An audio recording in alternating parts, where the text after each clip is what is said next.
Maharashtra today 24 news सत्य परिस्थितीचा सविस्तर आढावा।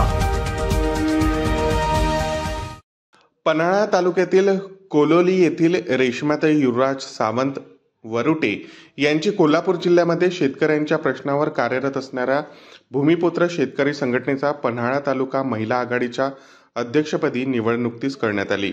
निवडीचे पत्र महिला आघाडीच्या जिल्हाध्यक्षा डॉक्टर साक्षी सुतार व संघटनेचे जिल्हाध्यक्ष डॉक्टर संतोष सुतार यांच्या हस्ते नुकतेच कोल्हापूर जिल्हा कार्यालयामध्ये देण्यात आले। यावेळी सूरज चौगुले, शरद कुंभार, धनाजी थोरात, उत्तम थोरात, सरदार जाधव, आंबेवाडीचे संतोष थोरात यांच्यासह पन्हाळा तालुक्यातील संघटनेचे विविध पदाधिकारी व महिला पदाधिकारी उपस्थित होत्या।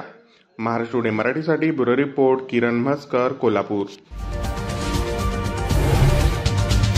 आजच महाराष्ट्र टुडे 24 न्यूजला सबस्क्राइब करा आणि सत्य परिस्थितीचा सविस्तर आढावा पहा।